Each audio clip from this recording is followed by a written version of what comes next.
everybody. Good morning. Not enough coffee. Good morning, everybody. Good morning. Much better. My name is Eric Hulkern. I'm the Director of Marketing here at MLive, and I want to thank you all for coming to the second mornings at MLive. Today, we are going to talk about storytelling, because we here feel that storytelling in 2015, when you're dealing with brands, either your personal brand or your company's brand, is the most important thing to do. And authentic storytelling is even more important. And so that is why we brought today's guests in. Guest, I should say, singular. Yes. You may know Torrance O'Hare as the guy who won Donut Showdown on Food Network. He runs Propaganda Donuts here in town and the Bandit Queen, and both of those brands tell stories in a social space. He's able to make a lot of noise telling these brilliant, authentic stories. And so I thought, who better to talk about storytelling today? So without further ado, please welcome Torrance O'Hare. All right. Oh, hey, that's loud. All right. Morning, everybody. I'm not going to give any more introduction of myself. That was all you really need to know. So instead, I'm going to begin with two polar bears, a father polar bear and a son polar bear, and they were both wake up one morning, and the father's teaching the son how to swim around the ice floes in the Arctic, and they catch a harbor seal and drag it up onto one of the ice floes, and the dad gives the son a chunk of the seal, and they're eating. And after a few minutes, the son puts his seal down and says, "Dad, am I a polar bear?" And the dad says, "Yes, you're a polar bear. Of course you're a polar bear." So he says, "All right," and goes back eating. Later that day, the dad is teaching the son how to run across the tundral plains, and they run down a caribou, and the dad gives the son a piece of the caribou, and they're eating their lunch, and the son puts his caribou down and says, "Dad, am I really a polar bear?" And the dad says, "Yes, you're white, you're furry, you're big, you're on the tundra. What else would you be? You're a polar bear." "All right." Goes back to eating the caribou. Later that evening, the dad's teaching the son how to climb on the glacial shelves, and they bring down an albatross, and the dad gives the son a chunk of the albatross, and they're eating their albatross, and the son puts the albatross down and says, "Dad, am I really, really a polar bear?" And the dad says, "Yes. You're a polar bear. I'm a polar bear. My father was a polar bear. His father was a polar bear. Why do you keep asking me if you're a polar bear?" The son says, "Because I am freezing." Which is my favorite terrible joke to start with. So storytelling. As a part of business, it's an interesting segue for me, because I grew up in a family of storytellers. Essentially, my family was a variation of sort of French-Austrian gypsy, where everyone could play a musical instrument and everyone could cook really well. And so, regardless of the event, we all wound up in the kitchen together, and then all wound up half drunk around the campfire afterwards. And the ability to tell jokes and tell stories was just sort of, it was mandatory. If you couldn't participate, well, then you may as well just go to bed. When I segued from that into the business world, it was sort of a natural transition for me. It was one of those, it was much less conscious than I think a lot of people expect of me, or expect of someone in a business field to go into something with a direct plan that I'm going to devise a way to sell this that's going to draw everybody in really, really well. It was more of a, if I have to spend 90 hours a week somewhere, I want to not hate it. So I'm going to make it at least fun for myself, and hopefully, nobody finds it annoying. When I went sort of from that experimental phase into actually legitimizing and actually, sort of warping that into an actual business plan, I realized that starting on that platform gave the work that I was doing more value.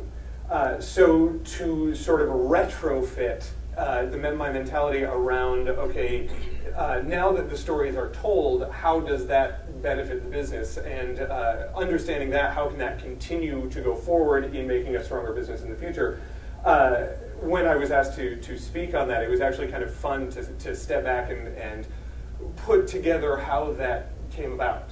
So I think, first of all, the most important thing, and I think the most simplistic reason why storytelling is important for business, is simply that it sets you apart. And I think that's the one thing that all of you could already tell me right now. Why tell a story with your branding? Well, because it sets you apart. It's your way to be not just another person selling something. You have a story behind it. the story, those of you who are not familiar with the story or with the concept of Propaganda Donuts and the Bandit Queen, my two businesses, Propaganda Donuts is a donut shop and patisserie, French pastry, themed on a 1930s, 40s detective agency. All of our media is sort of pulp novella style. It's gritty. It's a lot of the fun is in the fact that it's sort of a counterculture and evil donut shop, which automatically answers a lot of those questions to people where it's like, well, you know, I don't want to, it's a cheat day, but I don't want to have donuts. And when the donuts actually are inviting you to cheat very directly with very sort of, I don't want to say negative, but sort of aggressively direct, yes, it is a cheat day, and so we're going to help you misbehave. It sort of answers those customer complaints or customer issues or reasons why the customer can convince themselves not to do something. It takes care of them right away, because if you're going to misbehave, you at least want to misbehave in a way that they're going to support your bad behavior. The Bandit Queen, on the other hand, is a ramen shop, a noodle shop. For me, it was strange to start sort of a Japanese restaurant, if you will, or an Asian restaurant, being that I'm clearly not Asian. And so it was very important for me to start a business that wasn't a recreation of something. So story aside, just from a personal perspective, I just didn't want to do my own version of something that somebody else is doing. And sort of that traditional Japanese ramen shop, I mean, they're awesome. I've been to many of them, but that's not my story. I'm not connected to that. That would be me recreating something that exists and is perfectly popular somewhere else. So in answering the question, all right, how does some sort of old world French kid have any right to make, you know, any form of Asian food? I landed on the story of the spice trade, and Marseille was a prominent city in the spice trades, and so to build the Bandit Queen, it's themed on sort of a turn-of-the-century, borderline steampunk trade route, like harbor saloon, basically. So it allows us to play on a lot of aspects that, you know, if you're really looking for traditional Japanese, this isn't going to save that craving. But we never ask you to seek us for traditional Japanese. At no point do you go in there, you know, even with the name, the Bandit Queen, does that scream Asian restaurant to you? No, it shouldn't. And when you come in, the design scheme of this sort of, you know, late 18th or late 19th century saloon feel, like you're not going there expecting to have, you know, fortune cookies at the end of the meal, or, you know, our sushi menu isn't really in existence, things like that. So it answers a lot of those customer issues, customer complaints. You know, why can't I get General Tso's chicken here? Look around. If you're expecting it, you know, you're not paying attention. So, easiest answer to the question, why storytelling, is simply because it sets you apart. It gives you your own thing to do. Tell your story. It essentially allows you to turn the tables so the story gives you more impetus to have sort of power over your clientele. When I said the few times about being able to sort of answer a customer issue before it arises, the act of telling a story gets someone on your side before they have the ability to start telling their own story, if you will, or to start expecting something. You know, I walk into an Asian restaurant and I expect, well, you know, I'll probably be able to, if nothing else, there's probably General Tso's chicken on the menu, you know, therefore I can just go along with that. When you preempt that with a different story, they can't rest on sort of their preconceived notions. The act of storytelling does more than just set your business apart. It's more than just, oh, well, we have a really interesting design scheme, ergo you should pay more attention to us. It's the act of saying, we're not an Asian restaurant. We are a late 19th century harbor saloon on the spice trade with an entire backstory that you actually have the ability to read into and understand what's going on and play along with. Or, you know, we're not just yet another cute little bakery down the street doing yet another version of some form of donut.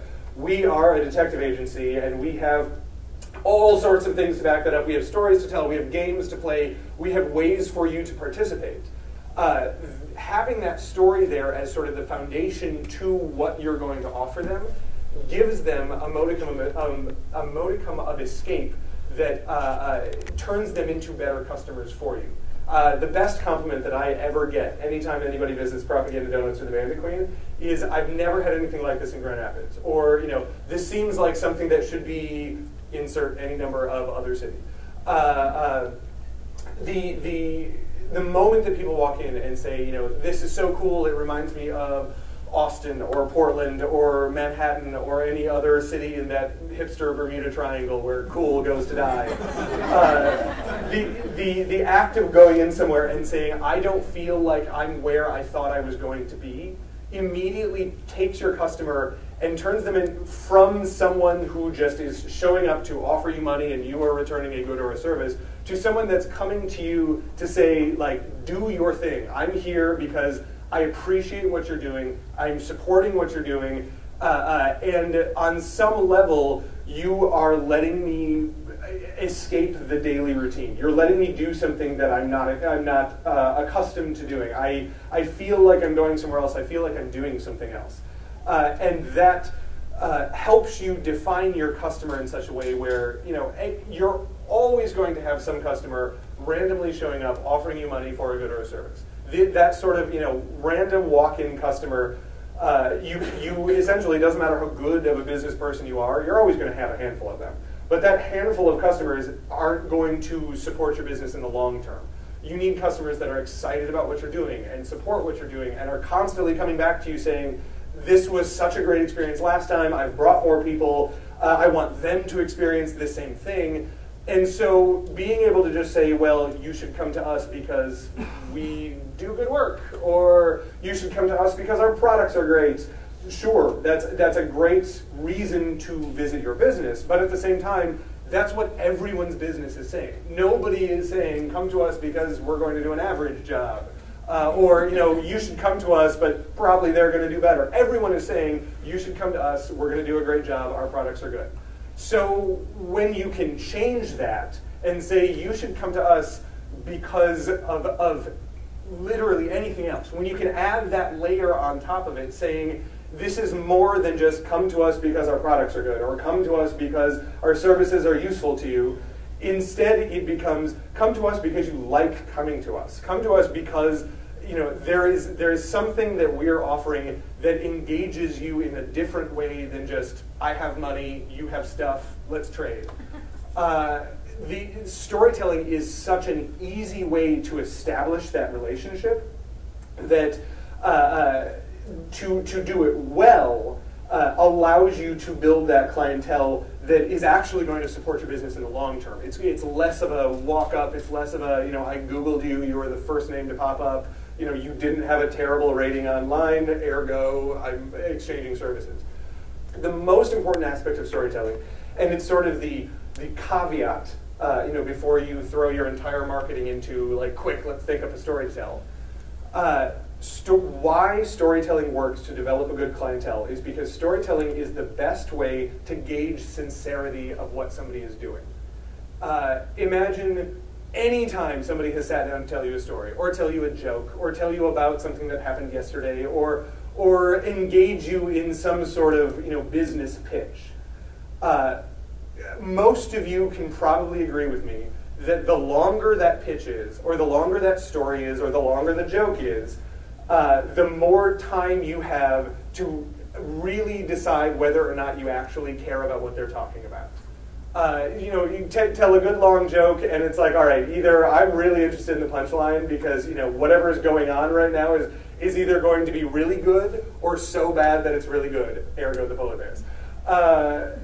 In the same sense of pitch, the longer the pitch goes, you're either getting more and more excited about what's happening, or you're getting less and less interested because you can see through the words that none of this actually really matters, or most of this is just bullshit, or everybody sat in those business meetings where the content of what's going on you're able to read so much more out of based explicitly on the monologuing that's going on. Storytelling, acting in any way, watching a movie, watching a play, is the best way to personally connect with any group of people, with any individual person, with an audience, whether your audience is on stage, whether your audience is the general public through your marketing campaign. And anybody who is on stage, anybody who acts on stage will tell you that an audience comes into the theater with the hope. Essentially, they come in on your side. They come in hoping that you are going to do exactly what they are expecting you to do. I want to be entertained. I want to be enlightened. I want to be taught. I want to be engaged in some way. And if you do it well, you'll do more than that. They'll come in expecting a fun night at the theater, and they leave with their minds opened, or they'll leave with their sides hurting from laughter, or they'll leave in tears because it was so engaging and so dramatic. The worst of it is when they come in asking you as the actor to tell them a story, and you tell them a story that they can't believe. The connection isn't there. They can see through. You don't actually know what you're doing. You don't actually believe the words that you're saying. The idea of a bad actor, the definition of a bad actor is somebody who can't get the audience to be on their side with them. The audience no longer agrees that the death of the loved one that you're portraying on stage in this play, the audience doesn't believe that happened because you're not telling the story well enough. You don't have the sincerity you need in order to tell that story. That audience is the same audience that's going to show up at every one of your businesses. It's the same audience that's going to read your marketing material. It's the same audience that's going to show up at your meetings. It's the same audience when you show up at the meeting to give your pitch. The act of storytelling gives you it gives you the ability to prove your sincerity to what you're doing. And if your story isn't believable, if people can't go along with your story with you, or they don't want to, or they're not interested in doing so, then you don't have the ability to build them into sort of that long-term clientele, that customer that's going to really value and support whatever you're doing through thick and thin. On the other hand, when you can use storytelling as sort of a conduit to say, I know I'm making good donuts, I know I'm making good food at the Bandit Queen, but here, let me bring you in and do something different. Because tons of people in the city are making good food. Tons of other bakeries are making good donuts or good whatever it is they make. But more than that, come here, come in, let me tell you a story, let me do something different for you, let's share this together. And the storytelling itself is the conduit with which you can share that. It's the ability to bring somebody in and not only say what I'm doing is good, but through telling a story, you can prove how sincerely you believe in what you're doing.